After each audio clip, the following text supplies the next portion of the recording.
आज सुट्टी असल्यामुळं वैदू पण जिममध्ये आली. वैदूचं वर्कआउट कसं चाललं आहे बघा. जसं करते ट्रेनर तसं ती करते. सगळे मला म्हणते तिला योगाला घाल, स्विमिंगला घाल. मीच अजून लहान आहे म्हणून घालत नाही. पण जिममध्ये जेवढे ट्रेनर आहेत तेवढे सगळे मला म्हणतात की तिला योगा हे वगैरे शिकव, तिला स्ट्रॉंग कर. तूच असं करायल्यावर कसं होणार. पण मला एक म्हणजे भीती वाटते, एवढी लहान आहे अजून, पडली केली काय लागलं केलं तर मग मी जास्त लक्ष देत नाही. पण सगळी तर जसं सगळी करेल तसं ती करते. तिला सगळं करायला आवडते. खेळण्यापेक्षा जास्त हे असलंच आवडते. जिममध्ये वर्कआउट करायला, योगा करायला, सगळं करते तिने.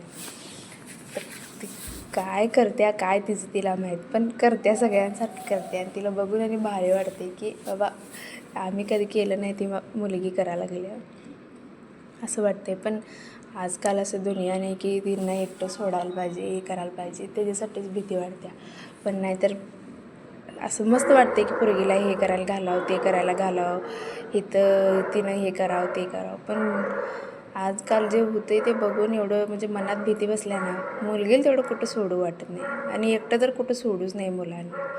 कारण घात करणारी ही घरची म्हणण्यापेक्षा जेवढं ज्यांना जवळ म्हणतो आहे ना, जवळचीच असतात. त्यामुळं ओळखीची आणि जवळची हेच असतात. त्यामुळं आपल्या मुलींना कुठं सोडू नये. त्यामुळे आपल्या मुलांचं लक्ष आपणच ठेवायला पाहिजे. मग मी तिला एकटीला कुठं सोडत नाही. सगळे मला ओरडत असतात, तुला जगाची वेगळी मोल झाली काय असं.